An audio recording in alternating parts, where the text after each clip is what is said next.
नमस्कार, आप देख रहे हैं आज तक। आपके साथ हूं मैं नेहा बातन। 2 बजे की बुलेटिन की शुरुआत आज की सबसे बड़ी खबर यानी लालू यादव के परिवार के खिलाफ बेनामी संपत्ति के मामले से जुड़ी हुई है।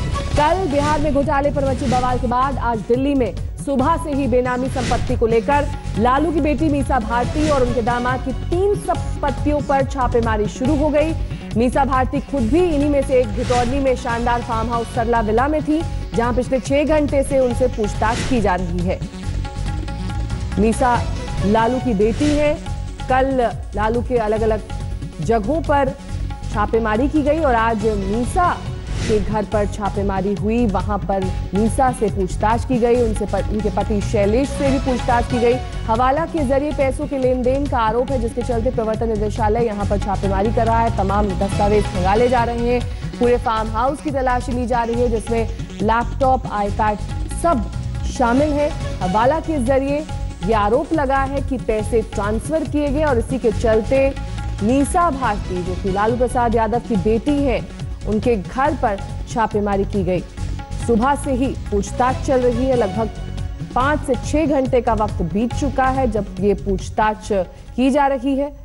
तस्वीरों में आप देख सकते हैं, ये प्रवर्तन निदेशालय के अधिकारी जो कि मीसा के फार्म हाउस पर मौजूद है। सरला फार्म हाउस जो कि घितौनी स्थित है। यहाँ पर बड़ी संख्या में प्रवर्तन निदेशालय के अधिकारी मीसा और उनके पति शैलेश से पूछताछ चल रहे हैं। सुबह 8 बजे ये पूछताछ शुरू हो गई थी। लगभग 6 घंटे का वक्त बीत चुका है। पूछताछ अब भी जारी है। 3 तस्वीरें आपके सामने हैं।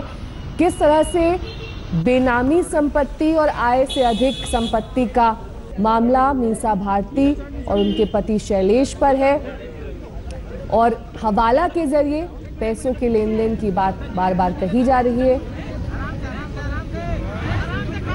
मीसा और उनके पति शैलेश पर आरोप लगा है कि उन्होंने हवाला के जरिए फंड ट्रांसफर किया, कई बेनामी संपत्तियां ली, कई फर्जी कंपनियां खड़ी करी, जिसके जरिए हवाला ट्रांजैक्शन किए गए।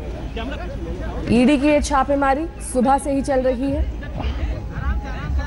सैनिक फार्म में स्थित मीसा का घर, वहां पर भी प्रवर्तन निदेशालय के अधिकारी मौजूद हैं और मीसा भारती और उनके पति से पूछताछ कर रहे हैं। 4 फर्जी कंपनियों में मीसा शैलेश को पैसा मिलने का आरोप है। कहा जा रहा है कि फर्जी कंपनियों के पैसे से फार्म हाउस खरीदे गए, जिसमें से एक में मीसा भारती आज सुबह मौजूद थे।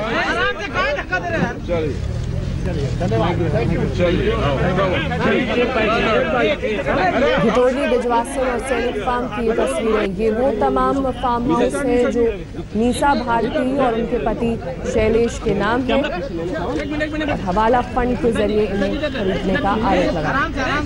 इन सभी जगहों पर ईडी की छापेमारी और तमाम दस्तावेज उपलब्ध कराए गए। मौसमी सिंह हमारी संवाददाता से तमाम जानकारी के साथ हमारे साथ जुड़ गई। मौसमी, अभी भी कार्रवाई चल रही, ईडी की पूछताछ जारी है और क्या कुछ अभी तक बरामद किया गया है?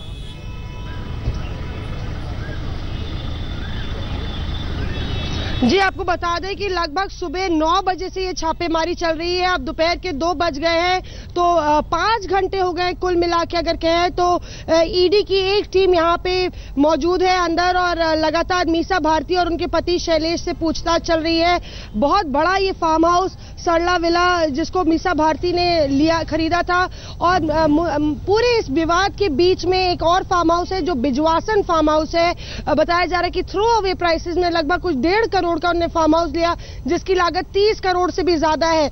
तो मनी लॉन्ड्रिंग और काला धन को सफेद करने को लेके जिस तरह से मीसा भारती की मुश्किलें लगातार बढ़ रही हैं, पूरी ईडी की टीम चप्पे चप्पे पर मौजूद है, चाहे वो बिजवासन हो, सैनिक फार्म्स हो या यहाँ पे हो। बताया जा रहा है कि सुबह सुबह तमाम जो कमरे हैं उनकी छानबीन हुई है। जितने भी हमारे साथ आपके पास लौटेंगे तमाम अपडेट आपसे लेंगे, लेकिन इस बीच सुबह से ही ये छापेमारी जारी है, पूछताछ की जा रही है। क्या कुछ हुआ है सिलसिलेवार तरीके से सुबह से, आपको दिखाते हैं। लालू एंड फैमिली के सियासी वादों का एक सिरा पटना में है तो दूसरा सिरा दिल्ली में। एक दिन पहले बेटे के खिलाफ आरोपों से निपट रहे थे लालू यादव और आज दिल्ली में ईडी ने बड़ी बेटी मीसा भारती और दामाद शैलेश यादव की 3 संपत्तियों पर छापा मारा। जिस वक्त ईडी ने बेनामी संपत्ति को लेकर छापेमारी शुरू की, मीसा भारती और उनके पति शैलेश भिटोरने वाले फार्म हाउस सरला विला में ही मौजूद थे। ईडी अधिकारियों ने मीसा और उनके पति से लंबी पूछताछ की।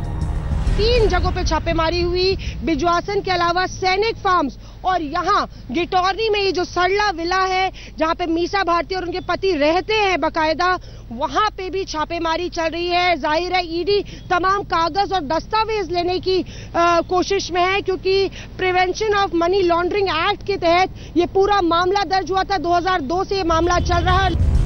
बेनामी संपत्ति के बाद अब हवाला के आरोपों पर घिरी मीसा भारती और शैलेश के खिलाफ गंभीर आरोप है। इसमें मीसा और शैलेश की कंपनियों पर 8,000 करोड़ के काला धन को सफेद करने का मामला है। इनके खिलाफ 4 फर्जी कंपनियों के जरिए फार्म हाउस खरीदने का आरोप है। फर्जी कंपनियों के डायरेक्टर जैन बंधु और सीए राजेश अग्रवाल से पूछताछ के दौरान हवाला मामले का खुलासा हुआ था। सीए राजेश अग्रवाल को पहले ही गिरफ्तार किया जा चुका है। बेनामी संपत्ति के मामले में मीसा भारती और उनके पति शैलेश कुमार से इनकम टैक्स विभाग पहले भी पूछताछ कर चुका है। इससे पहले 16 मई को इनकम टैक्स ने लालू प्रसाद यादव और उनके परिवार के 22 ठिकानों पर छापेमारी की थी। तब करीब 1000 करोड़ की बेनामी संपत्ति के मामले का खुलासा हुआ था। लालू यादव ने तब इस बेटी और दामाद की संपत्ति का मामला बताकर खुद को अलग कर दिया था। लेकिन इनकम टैक्स के बाद अब ईडी की पूछताछ से साफ है कि लालू परिवार बेनामी संपत्ति के दलदल में बुरी तरह फंस चुका है। अनिल मिश्रा के साथ मौसमी सिंह, दिल्ली, आज तक। बेनामी संपत्ति को लेकर बीजेपी नेता सुशील मोदी ने मोर्चा खोला है और लगातार वो खुलासे भी कर रहे हैं। और इस मामले में रामविलास पासवान का ये कहना है कि लालू के खिलाफ कार्रवाई में केंद्र सरकार का कोई हाथ नहीं। अब वो बेटा बेटी पर हम कुछ नहीं कहना चाहते, हम करप्शन का मामला है, हम इतना ही कहना चाहते हैं कि इसमें सरकार का कोई हाथ नहीं है, कानून अपना काम कर रहा है। और एक दिन पहले ही लालू यादव के बेटे तेजस्वी यादव और बिहार के डिप्टी सीएम के खिलाफ रेलवे टेंडर घोटाले में सीबीआई ने केस दर्ज किया। अब सवाल यह है कि सुशासन बाबू बेनामी संपत्ति और घोटाले के आरोपों से घिरे और मंत्रियों को अपनी कैबिनेट में कब तक रखेंगे। घोटालों में घिरे लालू यादव के परिवार पर सीबीआई का शिकंजा कसने के साथ ही बिहार की सियासत में जितनी हलचल बाहर है, उससे कहीं ज्यादा अंदर खाने खलबली मची है। बिहार की गठबंधन सरकार के डिप्टी सीएम तेजस्वी यादव के खिलाफ एफआईआर दर्ज हो चुकी है और स्वास्थ्य मंत्री तेज प्रताप सिंह की सियासी सेहत भी दुरुस्त नहीं है। तो सवाल यही है कि घोटाले के आरोपों पर क्या करेंगे सुशासन बाबू। लालू के 2 बेटों पर कब तक चुप रहेंगे नीतीश।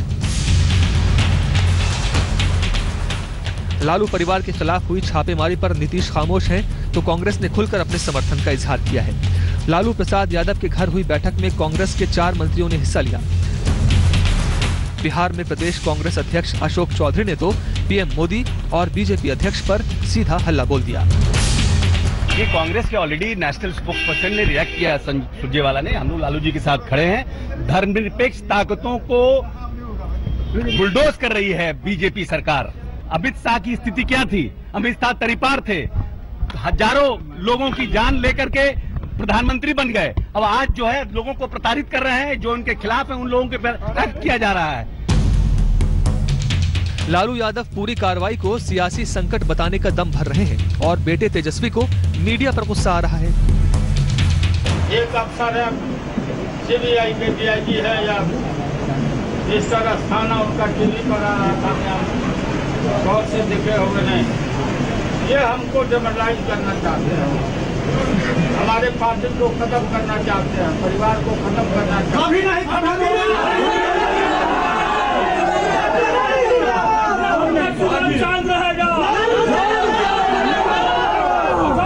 नरेंद्र मोदी जी से पूछा आपने? नरेंद्र मोदी जी से पूछा 15 लाख का सूट पहनते हैं, 20 लाख का सूट पहनते हैं। तेज प्रताप और तेजस्वी यादव के खिलाफ बेनामी संपत्ति और रेलवे घोटालों के आरोपों से नीतीश सरकार की सेहत बेअसर नहीं रह सकती। वैसे सीएम नीतीश कुमार की सेहत कुछ नासाज है और वो खुद राजगीर में स्वास्थ्य लाभ कर रहे हैं। जाहिर है इस दौरान आगे की रणनीति पर मंथन जरूर चल रहा होगा। सियासी जानकारों के मुताबिक नीतीश के पास 3 ही विकल्प हैं। तेजस्वी को तुरंत मंत्रिमंडल से बर्खास्त कर दें, लालू को सलाह दें कि वो तेजस्वी से खुद इस्तीफा देने को कहें ताकि नैतिकता के चोले में सियासी लाभ लिया जा सके। अभी कार्रवाई न करें, तेजस्वी के खिलाफ चार्जशीट दाखिल होने का इंतजार करें। चार्जशीट दाखिल होने पर या तो वो तेजस्वी को बर्खास्त करें या फिर तेजस्वी खुद इस्तीफा दें। नीतीश सरकार में आरजेडी के 80 विधायक हैं, इसलिए तेज प्रताप और तेजस्वी पर कोई भी फैसला करना आसान नहीं होगा। रोहित कुमार सिंह के साथ धर्मवीर सिंह, पटना, आज तक। चलिए बढ़ते हैं आगे, बात करेंगे कश्मीर में शहीद हुए सब इंस्पेक्टर साहब शुक्ला की, जिनके घर पर आज मुख्यमंत्री योगी आदित्यनाथ पहुंचे और परिवार वालों से मिलकर संवेदना जताई। उन्हें 6 लाख रुपए का चेक भी सौंपा। मुख्यमंत्री योगी शहीद के परिवार वालों से मिलने पहुंचे थे, लेकिन वहां पर सीएम के लिए तैयारियां पुख्ता तरीके से की गई थी। सीएम के स्वागत में रेड कार्पेट बिछाया गया, खास सोफा सजाया गया और तो और कूलर का भी विशेष इंतजाम किया गया। मेरे को पता नहीं किसने दिया है और कब तक। शुक्ला जी, ये जो आपके यहाँ सोफा है, कूलर है, ये किसने दिया है और कब तक के लिए दिया है? सर ऐसा मेरे को पता नहीं किसने दिया है और कब तक के लिए दिया है। ये हमारे सीएम साहब के आने का जो अरेंजमेंट तैयारियां चल रही थी, तो ये उसी के लिए हुआ था। अभी प्रशासन का ही पूरा है लेके, वो चाहे रास्ता बनवाए या यहाँ पे जो भी टेंट तंबू जो भी था वो सब प्रशासन का है, तो ये भी प्रशासन यहाँ पे क्या लाए हैं जी? प्रशासन वाले घर के लिए क्या क्या ले आए? सर प्रशासन वाले घर के लिए क्या लाएंगे सर? मतलब सोफा ले आए हैं? हाँ, वो सीएम साहब के लिए लाए, उनके बैठने के लिए लाए, घर के लिए उन्होंने कुछ नहीं लाया। अच्छा, और क्या लाए सर? ये उनका ये सारा अरेंजमेंट जो भी आप देख रहे हैं यहाँ पे, एवरीथिंग, हर एक चीज़ उन्हीं का अरेंजमेंट है, चाहे वो कूलर हुआ, कुर्सी हुआ, सोफा हुआ या मैट हुआ। और इससे पहले भी सीएम योगी के लिए प्रशासन ने ऐसा ही तमाशा किया था। मामला देवरिया का था, जब 12 मई को शहीद प्रेम सागर के घर योगी पहुंचे थे। वहां पर आनन फानन में एसी, कुर्सी, सोफे का बंदोबस्त कर दिया गया था। सड़क और बिजली का बंदोबस्त भी किया गया था और जैसे ही योगी वहां से गए, ये सारी सुविधाएं वहां से हटा ली गई। सवाल तब भी उठे थे कि जिस शहीद के घर मातम पसरा है, उसके घर ऐसे आडंबर करने का क्या मतलब है। आतंकी बुरहान वानी के एनकाउंटर का 1 साल हो गया है और ऐसे में आतंकी संगठनों ने घाटी पर अपनी साजिश शुरू कर दी है। एक तरफ पुंछ में पाकिस्तानी सेना ने सीजफायर का उल्लंघन किया, जिसमें छुट्टी पर गए सेना के एक जवान और उसकी पत्नी की मौत हो गई। तो वहीं बांदीपुरा इलाके में आतंकी हमला किया गया, जिसमें 2 जवान घायल हुए हैं।